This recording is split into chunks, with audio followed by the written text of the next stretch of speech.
जय Bharat dear Advaitians, welcome to the lecture number 11। तो बच्चों देखिए, लास्ट लेक्चर में हमने गॉसेस थ्योरम कंप्लीट कर लिया है ना। उस पे बेस्ड बच्चों वहां पे हमने कुछ सिंपल न्यूमेरिकल भी कर लिए थे। अब बच्चों उसी पे बेस्ड बुक में देखेंगे तो ये है एग्जाम्पल नंबर 1.11। ठीक है, क्या है स्टेटमेंट में आपको इस तरीके से एक फिगर दिया हुआ है। स्टेटमेंट क्या है देखिए, the electric field components in figure are Ex is equal to alpha x raise to 1 half. बच्चों ये क्या दे रहा है, electric field in x direction. तो ये किसके बराबर है, अल्फा। अल्फा एक कांस्टेंट है जिसका वैल्यू आप देख सकते हैं यहाँ पे आपको दिया हुआ है ना। Alpha into x raise to 1 half. X मतलब कोऑर्डिनेट्स के साथ बच्चों इलेक्ट्रिक फील्ड चेंज हो रहा है। Ey is equal to Ez is equal to 0। मतलब बच्चों यहाँ पे y एक्सिस के डायरेक्शन में इलेक्ट्रिक फील्ड 0 है, z एक्सिस के डायरेक्शन में यहाँ पे इलेक्ट्रिक फील्ड जो है वो भी 0 है, एक्स एक्सिस के डायरेक्शन में इलेक्ट्रिक फील्ड जो है वो इस एक्सप्रेशन के थ्रू है ना, यहाँ पे इस एक्सप्रेशन के थ्रू दिया गया है। ठीक है, हमें क्या फाइंड करना है, first part A, calculate the flux through the cube. बच्चों आप देख सकते हैं फिगर में यहाँ पे है ना एक क्यूब दिया हुआ है। क्यूब में जो है हर एक साइड का डायमेंशन ए है। ए के बराबर हमें वैल्यू दे दी गई है, ए इज इक्वल टू 0.1 मीटर। तो पार्ट ए क्या है, इस क्यूब में से जो फ्लक्स पास हो रहा होगा वो फाइंड करना है। And part B, the charge within the cube. बच्चों ये जो क्यूब है, क्यूबिकल सरफेस है, इसके अंदर चार्ज कितना होगा वो। तो बच्चों वन बाय वन दोनों को सॉल्व कर रहे हैं। पार्ट वन सबसे पहले हमें क्या फाइंड करना है बच्चों, total flux through the cube. बच्चों देखिए, अगर हम गॉसेस थ्योरम यहाँ पे यूज करना चाहें तो उसका एक्सप्रेशन क्या है, flux phi is equal to q enclose divided by epsilon naught, है ना। तो बच्चों अगर यहाँ पे हम देखेंगे इस क्यूब के अंदर बच्चों चार्ज एनक्लोज जो है वो यहाँ पे कहीं पे स्टेटमेंट में तो हमें दिया हुआ है नहीं, है ना। वो तो हमें फाइंड करना है ना, charge within the cube वो तो बच्चों हमें फाइंड करना है। तो यहाँ पे बच्चों फ्लक्स फाइंड करने के लिए हम ये एक्सप्रेशन नहीं यूज करना है ना। तो बच्चों फ्लक्स अगर हमें निकालना है तो किस तरीके से निकालेंगे। फ्लक्स का जो बच्चों बेसिक एक्सप्रेशन था जब हमने फ्लक्स पढ़ा था, जैसे कोई भी सरफेस है उसमें से जो फ्लक्स पास हो रहा है उसका एक्सप्रेशन क्या होता है, flux phi is equal to electric field E dot A, है ना। इलेक्ट्रिक फील्ड वेक्टर और एरिया वेक्टर इन दोनों का डॉट प्रोडक्ट है। ठीक है, तो यहां पे बच्चों हम क्या करना चाहते हैं, इस क्यूब में से जो टोटल फ्लक्स बाहर निकल रहा है वो हम फाइंड करना चाहते हैं।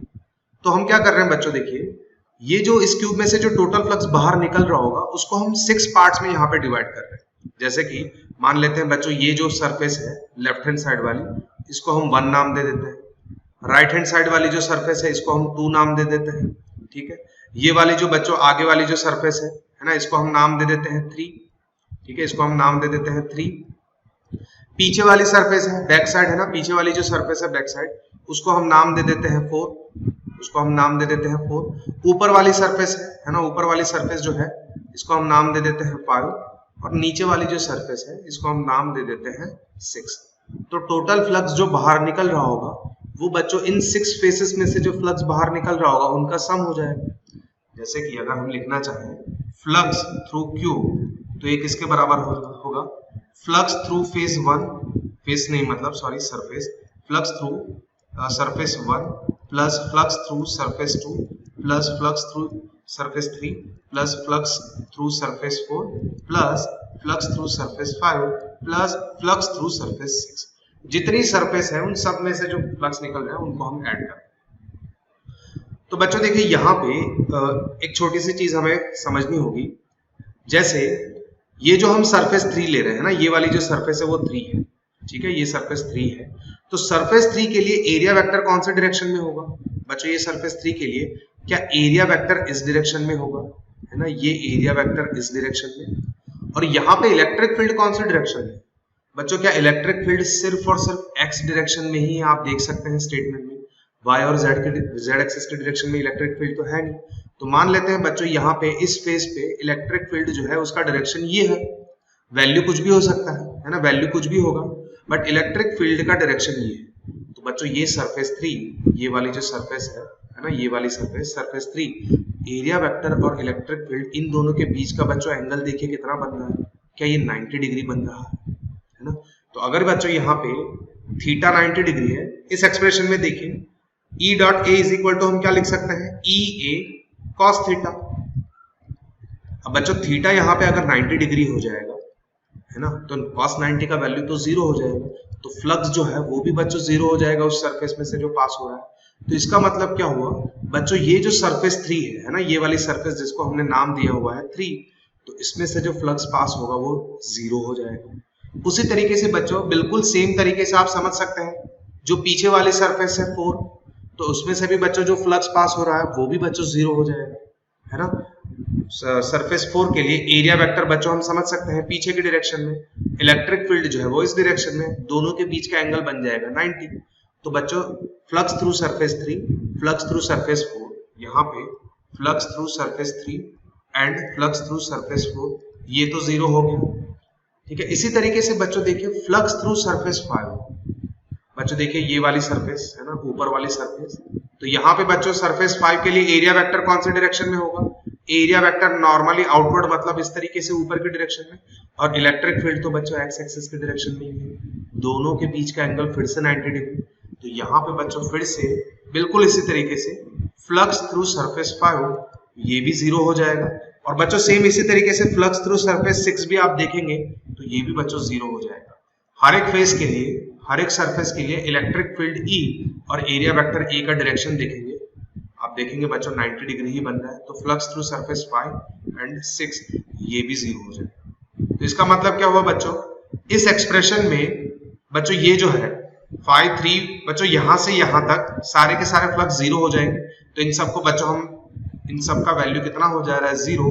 तो नेट फ्लक्स जो है जो क्यूब में से पास हो रहा है वो किसके बराबर हो जाएगा, flux through surface 1 plus flux through surface 2। बच्चों सरफेस 1 और 2 के लिए देखेंगे तो बच्चों एंगल जो है 90 डिग्री वहां पे नहीं बन रहा है ना, आप वही कैलकुलेट करने जा रहे हैं, ठीक है। तो बच्चों बाकी सारी की सारी चीजें हम निकाल देते हैं जिससे कि हमें कंफ्यूजन ना आए, तो बाकी सारी की सारी चीजें हम निकाल देते हैं।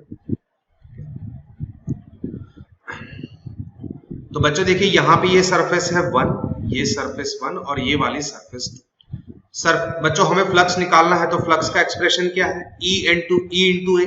तो यहाँ पे इलेक्ट्रिक फील्ड, बच्चों यहाँ पे फ्लक्स फाइंड करना चाहते हैं, उससे पहले हम इलेक्ट्रिक फील्ड एट सरफेस 1, है ना, इलेक्ट्रिक फील्ड एट सरफेस 1, तो इलेक्ट्रिक फील्ड बच्चों क्या है, क्या इस एक्सप्रेशन से हम दे सकते हैं, तो इलेक्ट्रिक फील्ड एट सरफेस 1, तो ये हो जाएगा alpha into x raise to 1/2। अब बच्चों देखिए यहाँ पे हमें जो फिगर में दिखाया गया है, ये जो बच्चों सरफेस 1 है ना, वो एक्स एक्सेस को देखिए यहाँ पे कहाँ पे इंटरसेक्ट कर रही है, पॉइंट ए पे, मतलब यहाँ पे ये कोऑर्डिनेट क्या हो गया, x is equal to plus a. बच्चों थोड़ा अच्छे से इस फिगर को ऑब्जर्व करिए, ये वाली जो लेफ्ट सरफेस है जिसको हमने नाम 1 दिया, वो एक्स एक्सेस को कहाँ पे इंटरसेक्ट कर रही है, x is equal to plus a पे। इसी तरीके से बच्चों ये राइट वाली जो सरफेस है ना, राइट वाली सरफेस जिसको हमने नाम 2 दिया है, ये बच्चों एक्स एक्सिस को कहां पे इंटरसेक्ट कर रही है, देखिए यहां से यहां तक का डिस्टेंस a है बच्चों, यहां से यहां तक का डिस्टेंस ये a है ना, a कोऑर्डिनेट, और ये दूसरा a क्यूब जो है उसका हर एक साइड का डायमेंशन a है, तो a ऐड हो गया, तो a प्लस a, तो यहाँ पे बच्चों ये जो है इसका कोऑर्डिनेट हो जाएगा x is equal to plus 2a। तो अब electric field through surface 1, electric field at surface 1, तो यहाँ पे देखिए x का वैल्यू कितना है, a प्लस a, ये हो जाएगा अल्फा, है ना, अल्फा इनटू x का वैल्यू है प्लस a, तो ये a रेज टू 1/2। इसी तरीके से इलेक्ट्रिक फील्ड जो है एट 2, बच्चों ये सिर्फ मैग्नीट्यूड हम लिख रहे हैं ना, इलेक्ट्रिक फील्ड एट 2, तो ये बच्चों क्या हो जाएगा यहाँ पे, ये अल्फा, यहाँ पे x इज इक्वल टू क्या है, x रेज टू 1/2, तो यहाँ पे बच्चों x इज इक्वल टू क्या है, 2a, तो ये 2a रेज टू 1/2। अल्फा का वैल्यू बच्चों हम लास्ट में पुट करेंगे, हमें दिया हुआ है, फाइनल बच्चों लास्ट में पुट करेंगे तो हमारे लिए कैलकुलेशन थोड़ी इजी हो जाएगी। तो अब बच्चों हम अगर फाइंड करना चाहें फ्लक्स थ्रू सरफेस 1, है ना, फ्लक्स थ्रू सरफेस 1, तो ये हो जाएगा φ1, तो φ1 इज इक्वल टू बच्चों हम क्या लिखेंगे, electric field at surface 1 in dot area vector surface 1 के लिए, है ना, एरिया वेक्टर सरफेस 1 के लिए। तो बच्चों सरफेस 1 के लिए देखिए इलेक्ट्रिक फील्ड कौन सी डायरेक्शन में, इलेक्ट्रिक फील्ड इस डायरेक्शन में, है ना, इलेक्ट्रिक फील्ड तो एक्स एक्सिस की डायरेक्शन में ही है, पॉजिटिव एक्स एक्सिस की डायरेक्शन में, और एरिया वेक्टर इस डायरेक्शन में, है ना, एरिया वेक्टर इस डायरेक्शन में, A1। तो बच्चों देखिए दोनों के बीच का एंगल हो गया 180 डिग्री, दोनों के बीच का एंगल हो गया 180 डिग्री। तो E1 डॉट A1 अगर हम लिखें डॉट प्रोडक्ट में क्या होता है, ये हो जाएगा E1 डॉट A1 है ना, ये हो जाएगा cos एंगल कितना है 180 डिग्री, ये हो जाएगा cos 180 डिग्री। cos 180 डिग्री कितना होता है माइनस E1 इंटू A1। अब बच्चों यहाँ पे A1 क्या दिखा रहा है, A1 जो है इस सरफेस का सिर्फ और सिर्फ एरिया है ना, यहाँ पे ये मैग्नीट्यूड, यहाँ पे वेक्टर फॉर्म में लिखा था बट बच्चों ये यहाँ पे इसका मैग्नीट्यूड हो जाता है ना। तो ये बच्चों जो क्यूब की फेस है उसका यहाँ पे मैग्नीट्यूड। तो फ्लक्स थ्रू सरफेस 1 हमने निकाल लिया। इसी तरीके से बच्चों फ्लक्स थ्रू सरफेस 2 आप निकाल सकते हैं, है ना। फ्लक्स थ्रू सरफेस 2 आप निकाल सकते हैं। आप क्या होगा जल्दी से, flux through surface 2 is equal to E2 dot A2 surface 2। यहाँ पे इलेक्ट्रिक फील्ड तो सिर्फ और सिर्फ एक्स एक्सिस के डायरेक्शन में ही है, तो ये E2 यहाँ पे, एरिया वेक्टर A2 भी इसी डायरेक्शन में होगा नॉर्मली आउटवर्ड, है ना, इस सरफेस के लिए नॉर्मली आउटवर्ड। तो यहाँ पे बच्चों देखिए थीटा 0 हो गया, तो ये हो जाएगा E2 डॉट A2, यहाँ पे हो जाएगा एंगल cos 0, cos 0 का वैल्यू होता है 1, तो ये हो जाएगा E2 इंटू A2, है ना। अब बच्चों ये φ1 और φ2 दोनों की वैल्यू है ना, इन दोनों की वैल्यू हम कहाँ पे पुट कर देंगे, इसको इक्वेशन 1 बोल देते हैं, है ना। तो ये φ1 और φ2 दोनों की वैल्यू बच्चों हम इस इक्वेशन 1 में पुट कर देते हैं। तो ये इसको आगे कंटिन्यू करते हैं। तो flux through cube is equal to φ1 का वैल्यू कितना है, देखिए φ1 का वैल्यू है माइनस E1 इंटू A1, ठीक है। इसी तरीके से φ2 इज इक्वल टू कितना है प्लस E2 इंटू A2, ठीक है। अब बच्चों देखिए यहाँ पे A1 और A2, अगर बच्चों देखिए यहाँ पे हमने वेक्टर फॉर्म में लिखा था तो उसमें डायरेक्शन दिखाना पड़ता है, बट ये तो मैग्नीट्यूड ही हो जाता है। अब बच्चों A1 और A2, यहाँ पे A1 और A2 ये दोनों तो सेम ही होंगे ना, क्योंकि क्यूब है, तो क्यूब में हर एक सरफेस जो है उसका एरिया सेम होता है। तो A1 is equal to A2, इसके बराबर हम A ले लेते हैं और उसको हम बाहर निकाल लेते हैं, है ना। A1 और A2 इसके बराबर A ले लिया और उसको हमने बाहर निकाल लिया, तो बचा क्या अंदर बच जाएगा E2 माइनस A1। अब बच्चों E2 के बराबर क्या है, देखिए E2 के बराबर क्या है, अल्फा इंटू 2a⁻1/2, तो ये है A, ये है alpha into 2a⁻1/2 minus E1 का वैल्यू देखिए कितना है, E1 का वैल्यू ये है, तो ये हो जाएगा अल्फा इंटू a⁻1/2। कौन कौन सी बच्चों देखिए वैल्यू और भी कॉमन निकल रही है, तो ये एरिया। अब बच्चों देखिए यहाँ पे क्यूब है, क्यूब में हर एक साइड का डायमेंशन स्मॉल है, तो यहाँ पे ये a इज इक्वल टू क्या हो जाएगा A², है ना। तो ये बच्चों यहाँ पे ये A², दोनों में से बच्चों देखिए कौन कौन सी चीजें कॉमन निकल रही है, अल्फा, है ना, अल्फा कॉमन निकल रही है, और ये a⁻1/2 बच्चों यहाँ से भी a⁻1/2 और यहाँ से भी a⁻1/2, तो ये बच्चों a⁻1/2, तो ये कॉमन निकल रहा है ना। तो बचेगा क्या अंदर, यहाँ पे बच जाएगा, ये बच जाएगा 2⁻1/2 माइनस 1, है ना, 2⁻1/2 माइनस 1। तो बच्चों यहाँ पे देखिए ये भी a है और यहाँ पे ये भी a है, बेस सेम है तो पावर ऐड हो जाएगा, तो ये अल्फा इंटू a⁻, ठीक है, ये हो जाएगा 2 + 1/2, तो ये 2⁻1/2 मतलब ये बच्चों इसका अंडर रूट हो गया, √2 - 1। बस आपको बच्चों यहाँ पे सिर्फ और सिर्फ सारी की सारी वैल्यूज पुट करनी है ना। अल्फा का वैल्यू दिया हुआ है 800, है ना, a का वैल्यू है 0.1, ये हो जाएगा 5/2, और यहाँ पे √2 - 1 सारी वैल्यूज है, यहाँ से आपका फ्लक्स निकल जाएगा, ठीक है। तो ये इसका यूनिट हो जाएगा न्यूटन इंटू मीटर स्क्वायर पर कूलम। तो ये बच्चों पार्ट ए मिला, है ना, फ्लक्स थ्रू क्यूब, तो ये बच्चों पार्ट ए मिला। इसी तरीके से पार्ट बी, बच्चों पार्ट बी अब सिंपल है, पार्ट बी अब हमें बच्चों क्या है, इस क्लोज्ड, बच्चों क्या ये आप देख पा रहे हैं, ये जो क्यूब है एक क्लोज्ड सरफेस है, क्लोज सरफेस में से जो फ्लक्स पास हो रहा है उसका वैल्यू भी हमें मिल गया। अगर बच्चों हमारे पास फ्लक्स का वैल्यू है तो फ्लक्स थ्रू क्यूब हम क्या लिख सकते हैं, क्यू एनक्लोज्ड, है ना, उसके अंदर जो चार्ज होगा वो डिवाइडेड बाय एप्सिलॉन नॉट। हमें चार्ज भी फाइंड करना है, तो यहाँ पे चार्ज एनक्लोज्ड सरफेस के अंदर ये किसके बराबर हो जाएगा, flux through cube into epsilon naught. बच्चों बस दोनों वैल्यू पुट करनी है, ये वाली वैल्यू आप यहाँ से ले लेंगे, है ना, ये वैल्यू आप यहाँ से ले लेंगे, ठीक है। तो ये हो गया बच्चों पार्ट बी, ठीक है। नेक्स्ट है एग्जाम्पल 1.12। बच्चों देखिए यहाँ पे आपको कुछ इस तरीके से एक स्टेटमेंट दिया गया है और इस स्टेटमेंट के अंदर आपको इस तरीके से एक फिगर गिवन है। स्टेटमेंट बच्चों आपको यहाँ पे मैं फिगर पे से ही एक्सप्लेन कर देता हूँ क्या करना है हमें यहाँ पे। तो जैसे कि बच्चों आप फिगर में देख सकते हैं, हमें यहाँ पे एक क्लोज्ड सिलिंड्रिकल सरफेस दी गई है ना, क्लोज सिलिंड्रिकल सरफेस है। और ये जो सिलिंड्रिकल सरफेस का जो सेंटर है ना, जैसे ये सिलिंड्रिकल सरफेस है, इसका सेंटर बच्चों यहाँ कहीं पे होगा।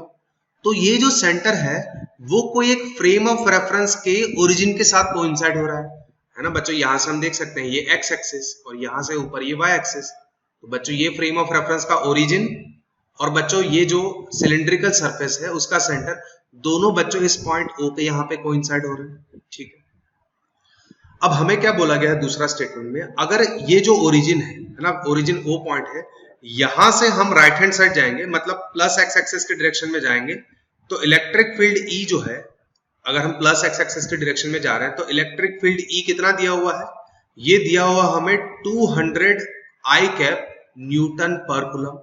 और बच्चों यहाँ पे इस ओरिजिन से अगर हम लेफ्ट हैंड साइड जाएंगे इस तरीके से, मतलब नेगेटिव एक्स एक्सिस के डायरेक्शन में जाएंगे, तो इलेक्ट्रिक फील्ड ई जो है वो कितना दिया गया है, -200 आई कैप न्यूटन पर कूलम।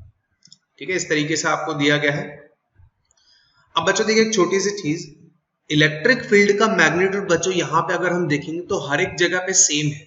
बच्चों अगर मैं यहाँ पे ले लूं, इस पॉइंट पे, इस पॉइंट पे, इस पॉइंट पे, यहाँ पे, है ना, यहाँ पे अगर मैं कोई भी पॉइंट ले लूं तो बच्चों यहाँ पे इलेक्ट्रिक फील्ड ई का जो वैल्यू है, अगर मैग्नीट्यूड की बात करें, है ना, तो वो 200 ही है। देखिए यहाँ पे भी 200, यहाँ पे भी 200, सिर्फ डायरेक्शन बच्चों ओरिजिन से इस साइड जो है लेफ्ट साइड, ओरिजिन से इस साइड जाएंगे तो right side, but electric field E का मैग्नीट्यूड बच्चों हर एक जगह पे सेम, दैट इज 200 न्यूटन पर कूलम। ठीक है, तो इतनी चीज बच्चों पहले क्लियर होनी चाहिए यहाँ पे स्टेटमेंट में। अब हमें करना क्या है, करना क्या है, देखिए part A, what is the net outward flux through each flat face. बच्चों देखिए पार्ट ए, हमें क्या पूछा हुआ है, flux through each flat face. बच्चों फ्लैट फेस कौन सी है, एक फ्लैट फेस तो ये हो गया, एक तो फेस ये हो गया फ्लैट, और दूसरा बच्चों फ्लैट फेस ये हो गया।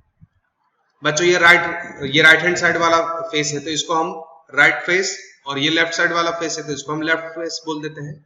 तो फ्लक्स थ्रू लेफ्ट फेस, तो ये क्या हो जाएगा बच्चों, बाय डेफिनेशन अगर हम देखेंगे तो flux is equal to E dot बच्चों डेल्टा एस होता है, तो ये E electric field through left face dot area vector delta S, है ना, थ्रू लेफ्ट फेस। तो बच्चों अच्छा ये डॉट प्रोडक्ट है, जैसे बच्चों हम लिखते हैं a डॉट बी, तो इसके बराबर हम क्या लिखते हैं बच्चों, ए बी कॉस थीटा, है ना, ए का मैग्नीट्यूड, ये b का मैग्नीट्यूड और cos थीटा, थीटा इन दोनों वेक्टर्स के बीच का एंगल। तो यहाँ पे बच्चों ये electric field E at L, इसका मैग्नीट्यूड, डेल्टा S जो है वेक्टर यहाँ पे इसका मैग्नीट्यूड, और ये यहाँ पे हो जाएगा cos थीटा। तो यहाँ पे बच्चों देखिए ऑलरेडी फिगर में दिखाया ही हुआ है ना, इलेक्ट्रिक फील्ड लेफ्ट साइड है, इलेक्ट्रिक फील्ड लेफ्ट साइड। इस सरफेस के लिए देखेंगे तो delta S, sorry electric field left side है इस डायरेक्शन में, और एरिया वेक्टर भी देखिए क्या सेम डायरेक्शन में ही होगा। एरिया वेक्टर हम कैसे दिखाते हैं, नॉर्मली आउटवर्ड। तो यहाँ पे बच्चों इलेक्ट्रिक फील्ड और एरिया वेक्टर दोनों सेम डायरेक्शन में ही है, तो थीटा 0 हो जाएगा। इलेक्ट्रिक फील्ड का मैग्नीट्यूड कितना होगा बच्चों, ये -200 आई कैप न्यूटन पर कूलम दिया हुआ है। बट जैसे बच्चों अगर हम बाय डेफिनेशन देखेंगे डॉट प्रोडक्ट में, तो क्या यहाँ पे ये दोनों सिर्फ और सिर्फ मैग्नीट्यूड होते हैं। तो यहाँ पे बच्चों मैग्नीट्यूड, अगर इसका मैग्नीट्यूड लेंगे तो ये सिर्फ और सिर्फ 200 निकल जाएगा, है ना, माइनस साइन नहीं पुट करेंगे यहाँ पे, है ना, माइनस साइन नहीं पुट करेंगे क्योंकि मैग्नीट्यूड लिख रहे हैं। और बच्चों एरिया वेक्टर, तो एरिया वेक्टर कैसे लिखेंगे बच्चों, ये एरिया, ये इसका मैग्नीट्यूड है, डेल्टा एस लेफ्ट जो यहाँ पे ये फेस है इसका मैग्नीट्यूड है, तो मैग्नीट्यूड कितना हो जाएगा बच्चों, सर्कुलर क्रॉस सेक्शन है तो ये हो जाएगा पाई इंटू आर स्क्वायर। बच्चों आपको रेडियस दी गई है ना, रेडियस ऑलरेडी गिवन है 5 सेंटीमीटर, और कॉस थीटा यहाँ पे बच्चों कॉस का वैल्यू हो जाएगा 0। बच्चों वैल्यूज मैं आप पे छोड़ रहा हूँ, है ना, आपको सारी वैल्यूज पुट करनी है। आर सेंटीमीटर है, आर सेंटीमीटर में है, इसको मीटर में कन्वर्ट करना होगा। ठीक है, तो यहाँ से बच्चों ये निकल जाएगा फ्लक्स थ्रू लेफ्ट फेस।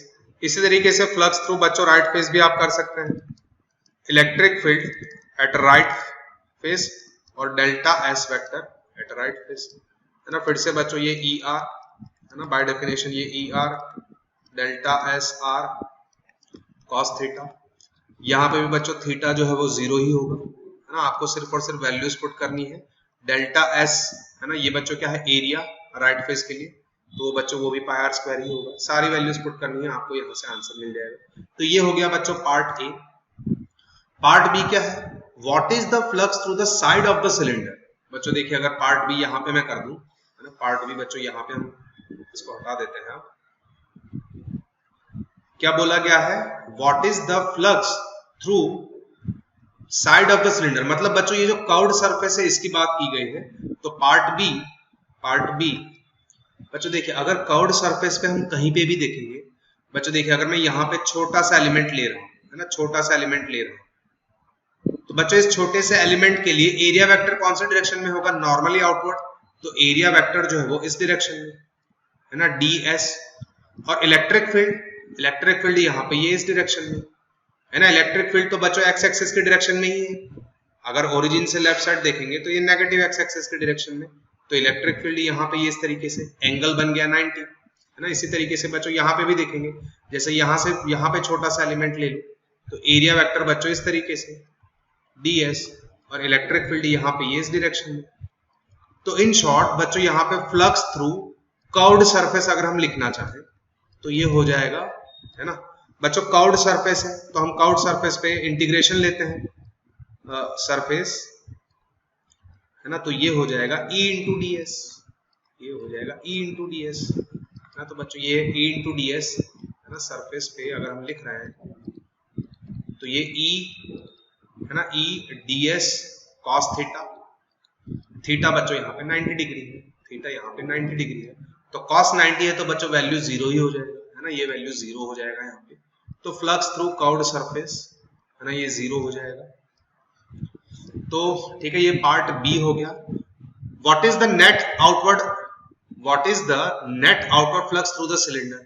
बच्चों कैसे फाइंड करेंगे, हमने बच्चों सिलेंडर में टोटल देखिए कितनी फेस बन रही है, ये बच्चों लेफ्ट हैंड साइड वाले फेस, ये राइट हैंड साइड वाले फेस, और यहाँ पे बच्चों ये कर्व्ड सरफेस। अब तीनों बच्चों फेस में से जो फ्लक्स बाहर निकल रहा है वो तो हमने निकाल लिया।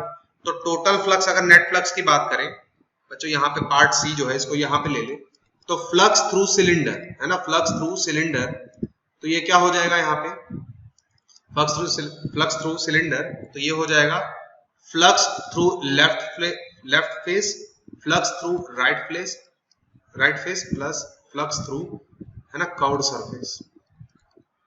तो यहाँ पे तो ये तो बच्चों 0 है, दोनों का हम एडिशन कर देंगे, आपको फ्लक्स टोटल मिल जाएगा। तो ये बच्चों पार्ट डी हो जाएगा यहाँ पे, और पार्ट सी हो जाएगा। पार्ट डी क्या बोला है, what is the net charge inside. बच्चों आप तो ये आप कर ही सकते हो, है ना। अब ये क्लोज्ड सरफेस है, क्लोज सरफेस में से जो टोटल फ्लक्स बाहर निकल रहा है वो भी हमें मिल गया, है ना, यहाँ से। तो बच्चों यहाँ पे फ्लक्स थ्रू सिलेंडर, है ना, फ्लक्स थ्रू सिलेंडर, यहाँ पे ये बच्चों सिलेंडर, ये सिलेंडर इज इक्वल टू बच्चों यहाँ पे क्या हो जाएगा, net charge enclosed divided by epsilon naught. तो यहाँ से Q एनक्लोज्ड मिल जाएगा हमें, flux through cylinder into epsilon. तो यहाँ से बच्चों आपका आंसर निकल जाएगा। तो ये हो गया बच्चों एग्जांपल 1.12, ठीक है। तो बच्चों नेक्स्ट टॉपिक है एप्लीकेशंस ऑफ गॉसेस लॉ, ठीक है। उसमें बच्चों देखिए फर्स्ट एप्लीकेशन क्या है, field due to an infinitely long straight uniformly charge wire. बच्चों देखिए टाइटल क्या है, इसको एक बार अच्छे से समझिए क्या कहना चाह रहा है।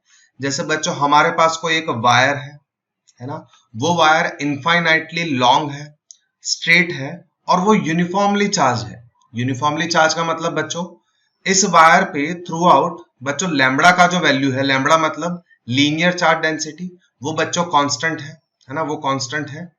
मतलब अगर उस वायर पे कहीं पे मैं 1 सेंटीमीटर ले रहा हूं, 1 सेंटीमीटर पे 2 कूलम जितना चार्ज है, तो बच्चों उस वायर में कहीं पे भी, है ना, इनफाइनाइट बच्चों उसका लेंथ है, उस वायर में कहीं पे भी अगर हम 1 सेंटीमीटर ले रहे हैं तो वो बच्चों हमें 1 सेंटीमीटर पे बच्चों हमें 2 कूलम ही मिलेगा, है ना।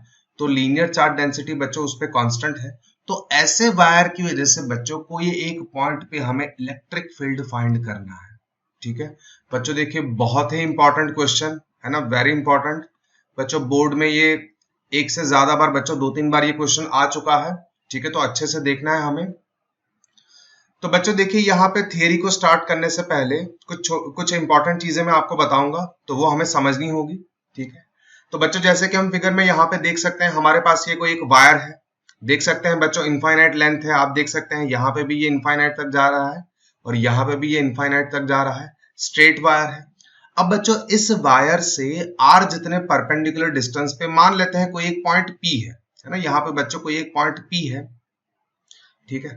तो बच्चों अगर इस पॉइंट पी पे हम इलेक्ट्रिक फील्ड है ना, नेट इलेक्ट्रिक फील्ड का डायरेक्शन फाइंड करना चाहें तो वो कौन से डायरेक्शन में होगा, देखिए जैसे बच्चों यहाँ पे यहां से मान लेते हैं x जितने डिस्टेंस पे मैं एक बिल्कुल छोटा सा चार्ज ले रहा हूं, है ना, dq जितना, यहाँ पे dq जितना चार्ज हम ले रहे हैं, ठीक है, पॉइंट चार्ज है ऐसा मान लीजिए वहां पे।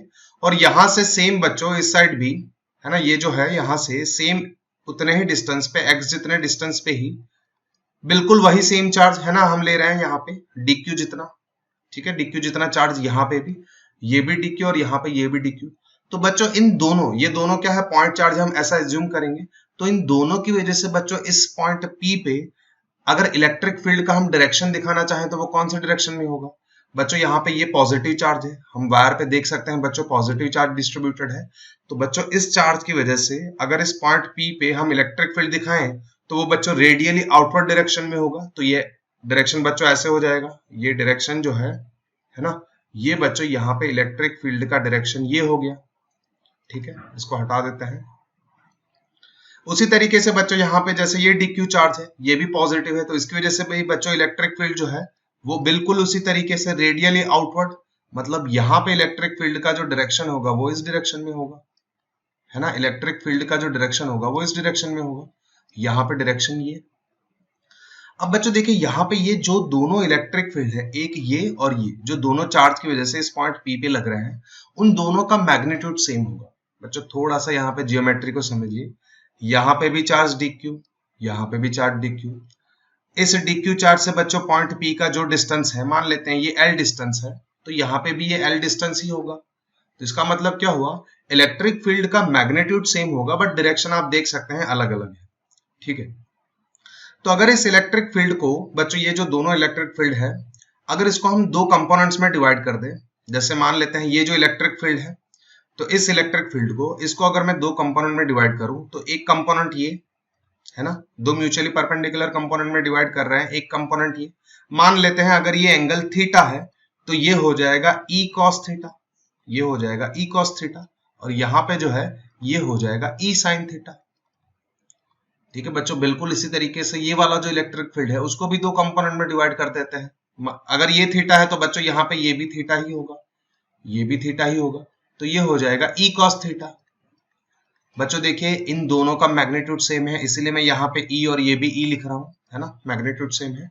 और इस तरीके से बच्चों यहाँ पे e sin थीटा प्लस ये बच्चों यहाँ पे e sin थीटा, है ना, दोनों का यहाँ पे दोनों की वजह से वर्टिकल कंपोनेंट ऐड हो जाएंगे। तो बच्चों देखिए हॉरिजॉन्टल डायरेक्शन में ये e cos थीटा इस डायरेक्शन में और यहाँ पे इस साइड e cos थीटा इस डायरेक्शन में, तो बच्चों ये कंपोनेंट एक दूसरे को कैंसिल कर देंगे, है ना, ये वाला जो कंपोनेंट है जो हॉरिजॉन्टल है वो एक दूसरे को वहां पे कैंसिल कर देंगे। तो इसका मतलब क्या हुआ, नेट इलेक्ट्रिक फील्ड जो है बच्चों यहाँ पे इस पॉइंट P पे नेट इलेक्ट्रिक फील्ड जो है वो कुछ ना कुछ वर्टिकल डायरेक्शन में ही मिलेगा, है ना, नेट इलेक्ट्रिक फील्ड जो है वो कुछ ना कुछ बच्चों यहाँ पे वर्टिकल डायरेक्शन में ही मिलेगा, E, है ना, E नेट। तो बच्चों यहाँ पे ये E नेट कितना होगा वो बच्चों हम यहाँ पे फाइंड करने जा रहे हैं, है ना। यूनिफॉर्मली चार्ज कोई एक वायर है, इनफाइनाइट लेंथ है, स्ट्रेट है, तो बच्चों उस वायर से r जितने परपेंडिकुलर डिस्टेंस पे अगर कोई एक पॉइंट P है तो बच्चों उस पे इलेक्ट्रिक फील्ड का वैल्यू कितना होगा वो फाइंड करने जा रहे हैं। बट यहाँ पे बच्चों आपको ये चीज मालूम पड़ गई कि भाई इस पॉइंट P पे इलेक्ट्रिक फील्ड जो है वो किस डायरेक्शन में होगा, ये जो वायर की एक्सिस होगी, ये जो बच्चों वायर की एक्सिस अगर इस तरीके से हम ड्रॉ कर रहे हैं तो उस एक्सिस को परपेंडिकुलर होगा, है ना। इस पॉइंट P पे इलेक्ट्रिक फील्ड E देखिए, इलेक्ट्रिक फील्ड E को अगर हम इस तरीके से एक्सटेंड कर रहे हैं तो वो वायर को परपेंडिकुलर होगा।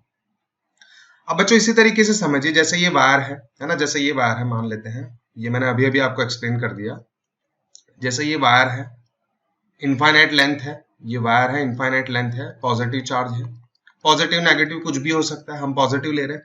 अगर यहां से r जितने डिस्टेंस पे ये कोई एक पॉइंट P है ना, यहाँ पे कोई एक पॉइंट P है, तो यहाँ पे अगर इस डायरेक्शन में नेट इलेक्ट्रिक फील्ड है ना बच्चों, डायरेक्शन तो यही होगा रेडियली आउटवर्ड, अगर पॉजिटिव चार्ज है तो ये बच्चों यहाँ पे मान लेते हैं अगर इलेक्ट्रिक फील्ड E है, तो बच्चों अगर मैं कोई दूसरा पॉइंट ले रहा हूं है ना, यहाँ से r जितने डिस्टेंस पे है ना, यहाँ पे r जितने डिस्टेंस पे अगर मैं दूसरा कोई एक पॉइंट Q ले रहा हूं, तो यहाँ पे भी बच्चों इलेक्ट्रिक फील्ड इसी डायरेक्शन में होगा और मैग्नीट्यूड भी सेम होगा, है ना बच्चों। जैसे मैंने यहाँ पे आपको जो चीज एक्सप्लेन करी, तो वो बच्चों क्या होगा, यहाँ से r जितने परपेंडिकुलर डिस्टेंस पे अगर कोई भी पॉइंट ले रहे हैं, तो बच्चों इलेक्ट्रिक फील्ड E का मैग्नीट्यूड वहां पे सेम होगा। अगर यहाँ पे भी मैं नीचे ले रहा हूं, मान लेते हैं यहाँ पे हम r जितने परपेंडिकुलर डिस्टेंस पे कोई एक पॉइंट ले रहे हैं, ये r है, तो यहाँ पे भी बच्चों इलेक्ट्रिक फील्ड जो है ना वायर से दूर की तरफ, मतलब बच्चों इस डायरेक्शन में है ना रेडियली बाहर, और बच्चों मैग्नीट्यूड तो यही होगा है ना, यहाँ पे जो E है यहाँ पे E है ना, तो यहाँ पे भी ये E ही होगा। तो इतनी चीजें बच्चों आपको पहले क्लियर होनी चाहिए, है ना, इतनी चीजें पहले क्लियर होनी चाहिए आपको, ठीक है। अब बच्चों हम यहाँ पे आगे बढ़ रहे हैं, हम क्या कर रहे हैं बच्चों, ये जो हमारे पास इनफाइनाइट लेंथ का ये जो वायर है, यहाँ पे हम एक गॉसियन सरफेस बना रहे हैं।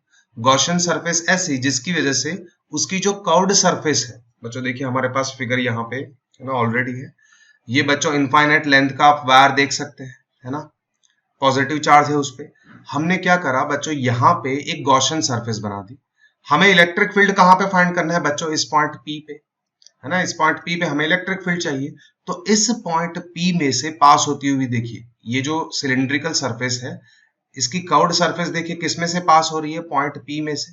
तो पॉइंट P में से बच्चों पास होता हुआ इस तरीके से हमने एक क्लोज्ड सिलिंड्रिकल गॉसियन सरफेस बना दिया, है ना।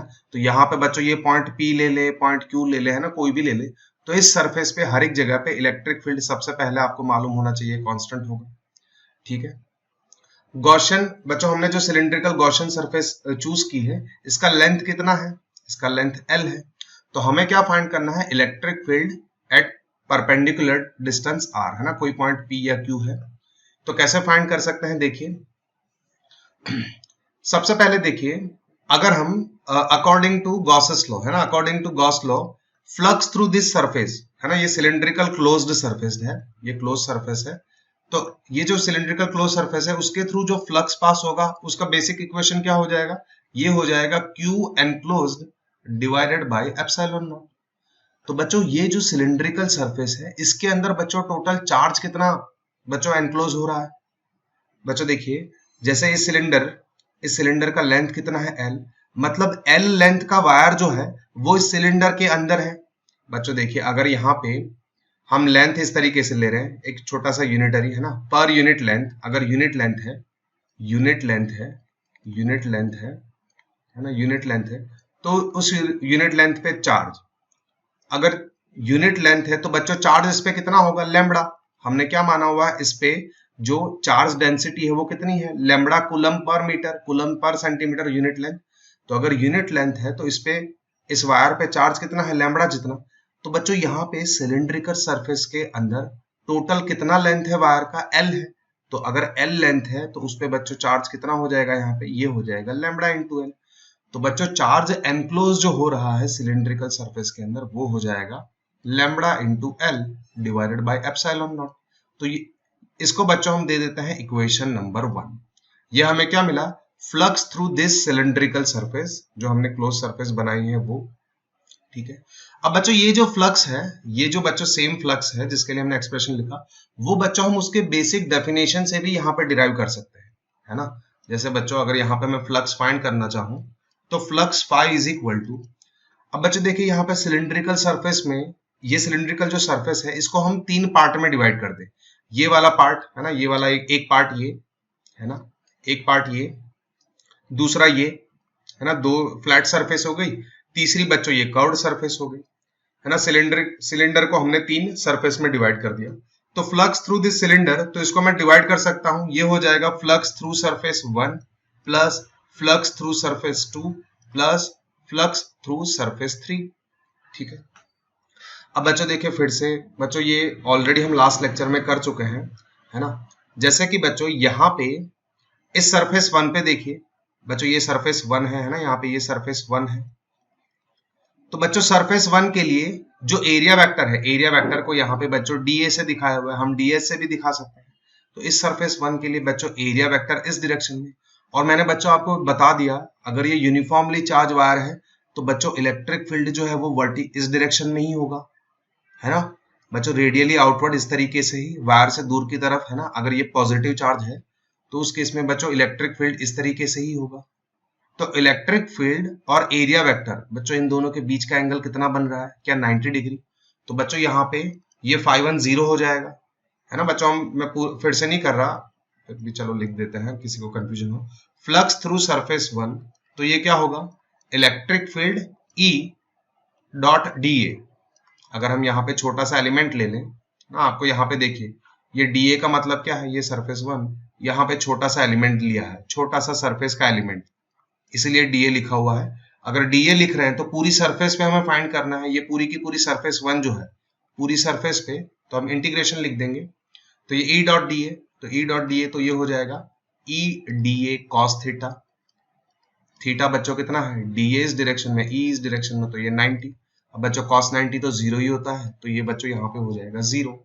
इसी तरीके से बच्चों यहाँ पे φ2 भी देखिए, φ2 के लिए भी बच्चों मान लेते हैं यहाँ पे छोटा सा एरिया एलिमेंट ले रहे हैं, छोटा सा एरिया एलिमेंट ले रहे हैं, एरिया वेक्टर इस डायरेक्शन में, रेडियली आउटवर्ड डायरेक्शन में। अब इलेक्ट्रिक फील्ड तो बच्चों वायर को परपेंडिकुलर ही मिलेगा हमें, है ना, ये चीज मैं बता चुका हूँ। तो इलेक्ट्रिक फील्ड इस डायरेक्शन में, तो बच्चों φ2 भी 0 हो जाएगा।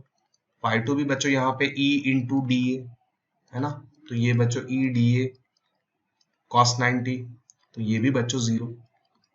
अगर हम φ3 लिखें तो φ3 कितना होगा, देखिए बच्चों, देखिए φ3 इज इक्वल टू, अब यहाँ पे देख सकते हैं छोटा सा एलिमेंट, एरिया एलिमेंट आपको दिखाया हुआ है बच्चों, ये येलो कलर देखिए यहाँ पे, है ना, इस येलो कलर को देखिए, ये येलो कलर जो है वो छोटा सा एरिया एलिमेंट लिया। अब इस एरिया एलिमेंट के लिए बच्चों इलेक्ट्रिक फील्ड E और एरिया वेक्टर क्या दोनों सेम डायरेक्शन में हो जाएंगे। तो यहाँ पे अगर हम लिख रहे हैं इंटीग्रेशन E इंटू dA। अब बच्चों हम इंटीग्रेशन क्यों लिख रहे हैं यहाँ पे छोटे से एलिमेंट के लिए हम फ्लक्स लिख रहे हैं, हमें पूरी सरफेस पे चाहिए, इसीलिए हम इंटीग्रेशन लिख रहे हैं। तो ये E इंटू dA, है ना, ये सरफेस 3 के लिए लिख रहे हैं, तो यहाँ पे ये हो जाएगा E इंटू dA cos। अब बच्चों देखिए एंगल कितना हो जा रहा है, E और dA दोनों सेम डायरेक्शन में, तो ये cos 0, ठीक है। तो यहाँ पे इसको अगर थोड़ा सा हम सिंप्लीफाई करें, अब बच्चों देखिए यहाँ पे हम कौन से सरफेस पे बच्चों ये इंटीग्रेशन ले रहे हैं, क्या ये सरफेस 3 पे इंटीग्रेशन ले रहे हैं। बच्चों थोड़ा सा यहाँ पे समझिए, ये जो बच्चों फ्लक्स φ3 हम ले रहे हैं, तो ये इंटीग्रेशन हम किस पे लेंगे, सरफेस 3 पे ही लेंगे। बट क्या बच्चों सरफेस 3 पे, बच्चों सरफेस 3 पे इस पॉइंट P पे, यहाँ पे जो ये पॉइंट Q है, यहाँ पे कहीं पे पॉइंट R ले रहा हूँ, यहाँ पे कहीं पे पॉइंट S ले रहा हूँ, तो क्या ये जो है सरफेस पे कोई भी पॉइंट ले रहे हैं तो उनपे बच्चों क्या इलेक्ट्रिक फील्ड का वैल्यू सेम होगा, ये चीज मैं बता चुका हूँ, मैग्नीट्यूड सेम होगा। तो इसीलिए बच्चों ये E जो है ना, E on this curved surface, है ना, इस कर्व्ड सरफेस पे ये E का वैल्यू बच्चों कांस्टेंट होगा। अगर ये वैल्यू कांस्टेंट है तो उसको बच्चों इंटीग्रेशन से हम बाहर निकाल लेंगे, है ना, ये वैल्यू कांस्टेंट है तो इसीलिए बच्चों हम इसको बाहर निकाल रहे हैं। तो ये हो जाएगा E into E integration dA, E integration dA cos 0 का वैल्यू बच्चों हो जाता है 1। अब बच्चों इंटीग्रेशन dA ये कौन से सरफेस पे ले रहे हैं, सरफेस 3, है ना बच्चों, ये सरफेस 3 पे ले रहे हैं। तो बच्चों सरफेस 3 के लिए देखिए ये dA बच्चों छोटा सा एरिया एलिमेंट, ये dA बच्चों छोटा सा एरिया एलिमेंट, तो बच्चों सरफेस 3 का अगर हम एरिया जो है उसका, सरफेस एरिया जो है उसका हम इंटीग्रेशन करेंगे तो वो बच्चों पूरी की पूरी कर्व्ड सरफेस जो है, सरफेस 3 जो है उसका बच्चों पूरा का पूरा सरफेस एरिया दे देगा, है ना, इंटीग्रेशन करेंगे। तो बच्चों कर्व्ड सरफेस का यहाँ पे सरफेस एरिया कितना होगा, बच्चों थोड़ा सा ज्योमेट्री को समझिए, कैसे कैलकुलेट करेंगे। देखिए यहाँ पे क्रॉस सेक्शन देखिए, है ना, सिलेंडर का क्रॉस सेक्शन देखिए, हमें इस कर्व्ड सरफेस के लिए सरफेस एरिया चाहिए, तो वो कितना होगा, देखिए जैसा ये कर्व्ड सरफेस है तो इसका ये जो क्रॉस सेक्शन देख रहे हैं हम, है ना, क्रॉस सेक्शन मान लेते हैं यहाँ पे रेडियस जो है वो रेडियस R है, रेडियस जो है वो रेडियस कितना है, R है, तो इसका सरकमफेरेंस कितना हो जाएगा, ये जो बच्चों क्रॉस सेक्शन है ना, क्रॉस सेक्शन है, ये सरकमफेरेंस कितना हो जाएगा, ये हो जाएगा 2 पाई R। और बच्चों ये जो है इसका लेंथ कितना है, सिलिंड्रिकल सरफेस जो है उसकी लेंथ कितनी है, एल है, तो बच्चों इस 2 पाई आर को हम एल से मल्टीप्लाई कर देंगे, तो यहाँ पे बच्चों ये ई इंटू बच्चों ये जो है इंटीग्रेशन डी है, ये कितना हो जाएगा, ये हो जाएगा 2 पाई आर, वेर आर बच्चों आप देख सकते हैं रेडियस है सिलिंड्रिकल सरफेस का, तो ये सरकमफेरेंस इंटू बच्चों लेंथ कर देंगे इंटू एल, तो ये बच्चों आपको कर्व्ड सरफेस है ना, ये बच्चों जो कर्व्ड सरफेस है उसका सरफेस एरिया मिल गया। ठीक है, तो इसको हम बच्चों ये phi3 है। अब बच्चों देखिए यहाँ पे total flux phi is equal to क्या है, phi1 plus phi2 plus phi3, phi1 और phi2 तो बच्चों 0 हो गया, तो ये बच्चों phi3 के बराबर ही होगा, तो ये हो जाएगा E into 2 pi r L. इसको बच्चों इक्वेशन नंबर 2 दे देते हैं। अब बच्चों इक्वेशन 1 और 2 को एक बार कंपेयर करके देखिए, इक्वेशन 1 और 2 को एक बार कंपेयर करके देखिए, क्या दोनों बच्चों फ्लक्स का ही वैल्यू दे रहे हैं, तो अगर इक्वेशन 1 और 2 के आरएचएस पार्ट जो है ना right hand side, in part को अगर हम इक्वेट करें तो ये क्या होगा, ये हो जाएगा lambda into L divided by epsilon not is equal to, ये हो जाएगा E into 2 pi r L, है ना। तो बच्चों यहाँ पे ये लेंथ एल कैंसर, ये लेंथ एल यहाँ पे कैंसर, तो यहाँ पे ई इज इक्वल टू ये क्या हो जाएगा lambda divided by 2 pi r into epsilon naught. तो बच्चों ये आपको इलेक्ट्रिक फील्ड का एक्सप्रेशन मिल गया, है ना, इलेक्ट्रिक फील्ड ई का बच्चों आपको यहाँ पे वैल्यू मिल गया, कहाँ पे, आर जितने डिस्टेंस पे कोई एक चार्ज वायर है उससे आर जितने परपेंडिकुलर डिस्टेंस पे इलेक्ट्रिक फील्ड ई का बच्चों मैग्नीट्यूड इस इक्वेशन से दे सकते हैं।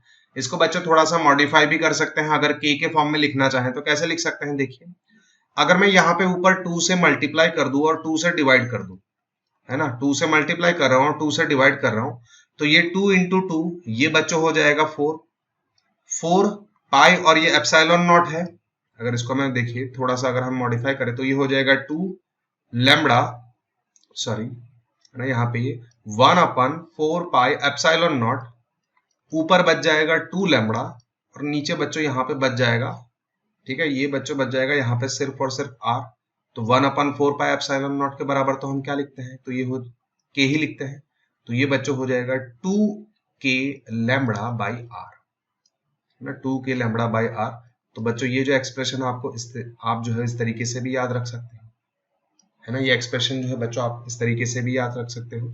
तो ये बच्चों आपको वैल्यू मिल रहा है कहाँ पे, जैसे कोई एक वायर है, यूनिफॉर्मली चार्ज वायर है, यूनिफॉर्मली चार्ज वायर है और ये बच्चों इसका लेंथ इनफाइनाइट है, बच्चों कंडीशन ये होना चाहिए इनफाइनाइट लेंथ है, इस पे कुछ चार्ज है पॉजिटिव या नेगेटिव, और इससे बच्चों आर जितने डिस्टेंस पे अगर हमें पूछा जा रहा है भाई इलेक्ट्रिक फील्ड ई यहाँ पे कितना होगा, तो वो बच्चों यहाँ पे इस एक्सप्रेशन से या फिर इस एक्सप्रेशन से दे सकते हैं, ठीक है।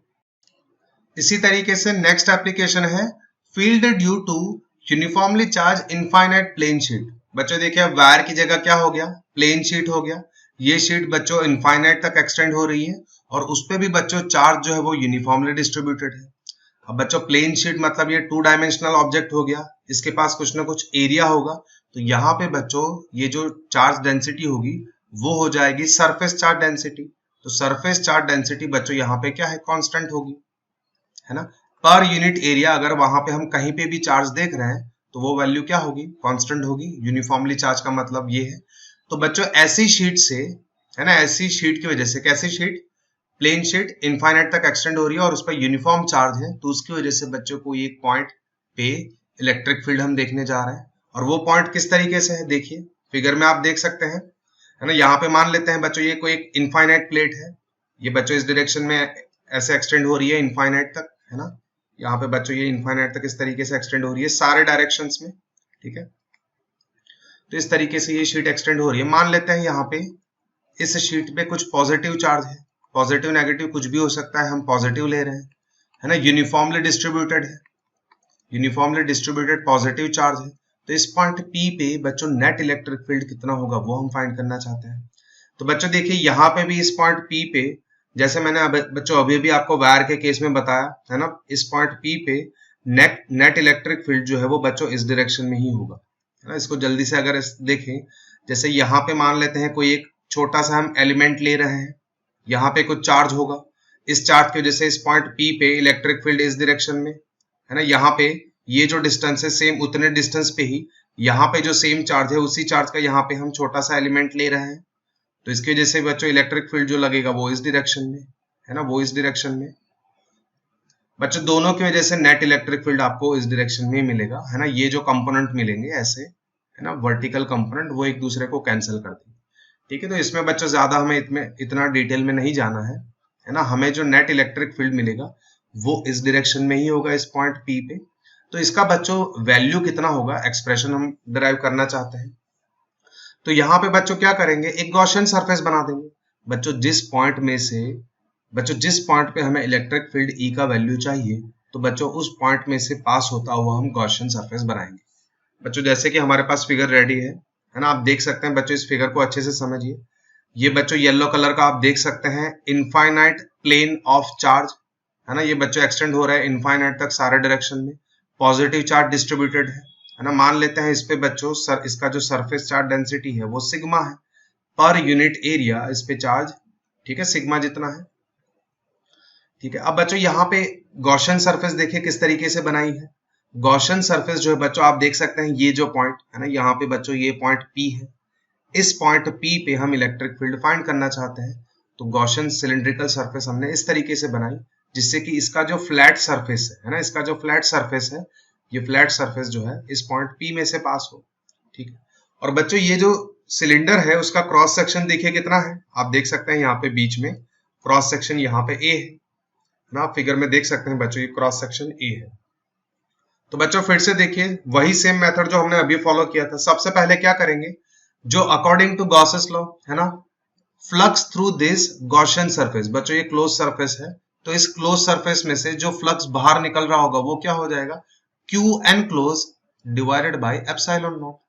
बच्चों देखिए ये सिलिंड्रिकल सरफेस की वजह से इसके अंदर चार्ज कितना एनक्लोज हो रहा है। बच्चों ये सिलिंड्रिकल जो सरफेस है ब्लू कलर की, इसके अंदर कितना चार्ज आ रहा है ना, वो आपको देख के यहाँ पे मालूम पड़ना चाहिए। बच्चों देखिए अगर पर यूनिट एरिया देखिए, अगर यूनिट एरिया है तो यहाँ पे चार्ज कितना हो जाएगा, है ना। यूनिट एरिया, अगर एरिया बच्चों यहाँ पे एरिया, ये एरिया जो है वो यूनिट 1 है, तो यहाँ पे उस पे चार्ज कितना होगा, सिग्मा जितना पर यूनिट एरिया।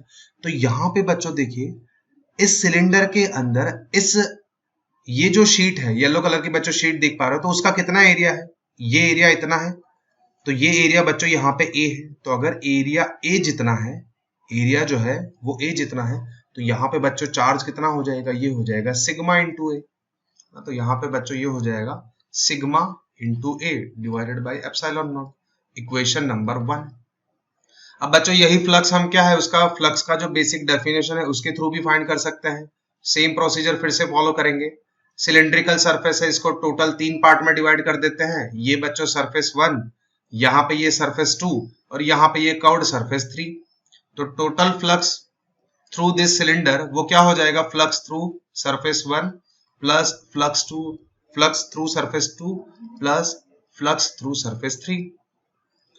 अब बच्चों देखिए यहाँ पे सरफेस 3 के लिए देख लीजिए, अगर मान लेते हैं यहाँ पे मैं एक छोटा सा एलिमेंट बना रहा हूँ, है ना, छोटा सा एलिमेंट ले रहे हैं DA जितना, तो इसके लिए एरिया वेक्टर कौन से डायरेक्शन में होगा बच्चों, एरिया वेक्टर क्या इस तरीके से नॉर्मली आउटवर्ड डायरेक्शन में होगा, है ना, एरिया वेक्टर DA इस डायरेक्शन में होगा।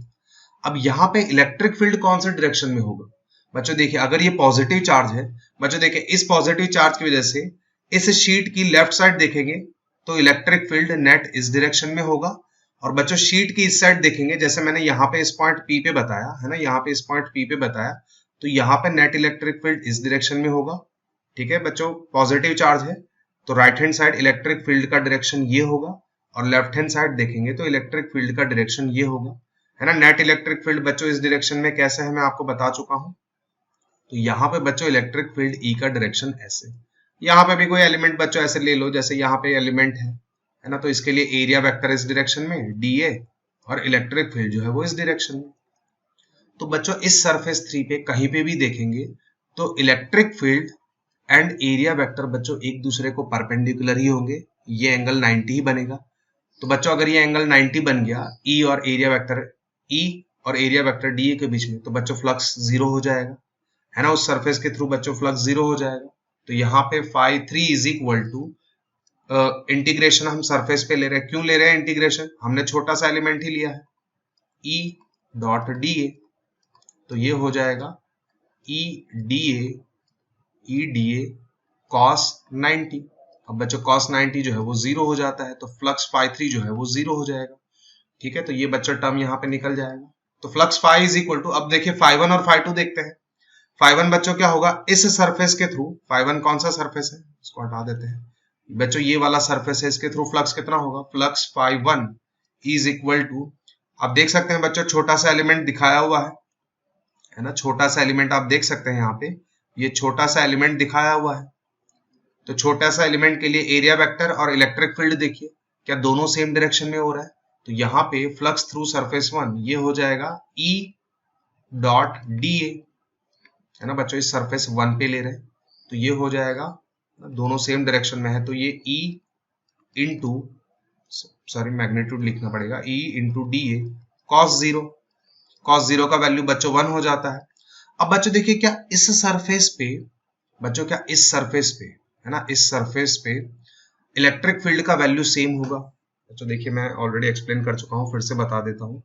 जैसे बच्चों यहाँ पे ये हम डिस्टेंस r ले रहे हैं, है ना बच्चों, यहाँ पे ऊपर कोई डिस्टेंस में r ले रहा हूं, यहाँ पे कोई एक पॉइंट q है, यहाँ पे इसके ऊपर बच्चों को एक मैं पॉइंट r ले रहा हूं। अगर ये डिस्टेंस सेम है ना, ये सेम डिस्टेंस r है, तो यहाँ पे बच्चों क्या हर एक जगह पे इलेक्ट्रिक फील्ड सेम होगा। बिल्कुल उसी तरीके से अगर यहां से बच्चों हमको ये डिस्टेंस ले रहे हैं, है ना, ये डिस्टेंस इस तरीके से, सॉरी ये बच्चों यहाँ पे ऐसे ऐसे ऐसे, हम कोई 3 अलग अलग पॉइंट ले रहे हैं, यहाँ पे ये ऐसे, तो बच्चों ये क्या ये तीनों इस शीट से सेम डिस्टेंस पे है, तो यहाँ पे इन तीनों पे भी इलेक्ट्रिक फील्ड सेम होगा। तो इन शॉर्ट बच्चों यहाँ पे इस सरफेस पे, इस वाली सरफेस पे इलेक्ट्रिक फील्ड E जो है वो कांस्टेंट होगा, इलेक्ट्रिक फील्ड E जो है वो कांस्टेंट होगा। तो इलेक्ट्रिक फील्ड E को बाहर निकाल लेते हैं, तो ये E cos 0 का वैल्यू 1, तो ये बच्चों हो जाएगा E इंटू डी ए। बच्चों इंटीग्रेशन किसका करना है, इस सरफेस 1 पे, है ना, सरफेस 1 पे, तो सरफेस 1 का बच्चों सरफेस एरिया कितना निकलेगा, ठीक है, क्रॉस सेक्शन एरिया देखिए कितना है, ठीक है, ये क्रॉस सेक्शन एरिया यहाँ पे कितना है बच्चों, यहाँ पे देखिए फिगर में दिया हुआ है, ये पूरा का पूरा क्रॉस सेक्शन जो है ना वो ए ही है, तो इंटीग्रेशन डीए करेंगे तो ये कितना हो जाएगा E डॉट ए। बच्चों ये पूरा का पूरा क्रॉस सेक्शन कितना है, आप देख सकते हैं यहाँ पे बच्चों ये A है, तो ये बच्चों A हो जाएगा, रेडियस हमें कहीं पे दिया हुआ नहीं है, तो ये क्रॉस सेक्शन यहाँ पे हो जाएगा A। तो ये बच्चों मिल गया फ्लक्स थ्रू सरफेस 1। बच्चों इसी तरीके से आप फ्लक्स थ्रू सरफेस 2 भी फाइंड कर सकते हैं, है ना, फ्लक्स थ्रू सरफेस 2 कितना निकल जाएगा, वो भी बच्चों इतना ही निकलेगा। Flux through surface 2 is equal to, यहाँ पे भी देखिए इलेक्ट्रिक फील्ड एरिया वेक्टर दोनों सेम डायरेक्शन में, तो ये E इंटू डी ए, है ना, तो ये E डी ए कॉस, फिर से बच्चों वही सेम चीज करनी है हमें, cos 0। अब बच्चों इस सरफेस पे भी यहाँ पे इलेक्ट्रिक फील्ड जो है वो सेम होगा, तो इलेक्ट्रिक फील्ड E जो है बाहर निकाल लेते हैं, ये डी ए कॉस, ये 0 है, cos 0 1 हो जाएगा। तो इस सरफेस 2 के लिए डीए करेंगे, तो इस सरफेस 2 के लिए क्रॉस सेक्शन कितना है, ए ही है, तो ये भी E इंटू ए, ठीक है, ये भी बच्चों हमें मिल गया E इंटू ए।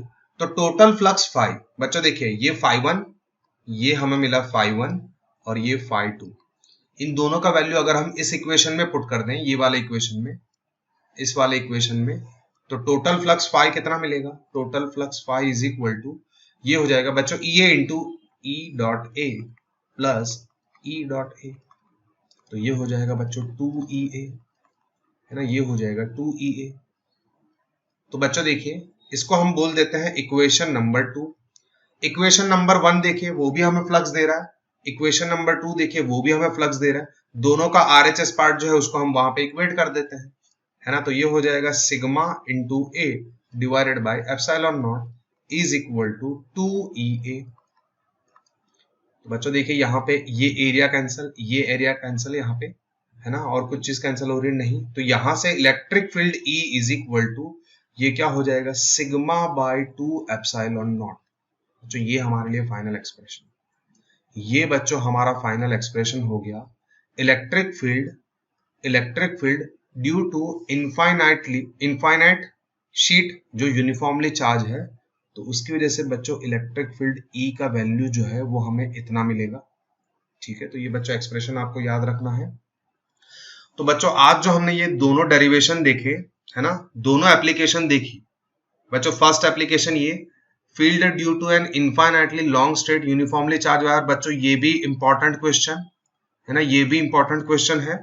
और दूसरा बच्चों ये field due to uniformly charge infinite plane sheet, ये भी बच्चों इंपॉर्टेंट क्वेश्चन है। दोनों आपको अच्छे से करने हैं बच्चों। ये 3 मार्क में बच्चों ये आपको क्वेश्चन आ सकता है बोर्ड में। तो बच्चों आज का होमवर्क बच्चों ये दोनों डेरिवेशन ही है।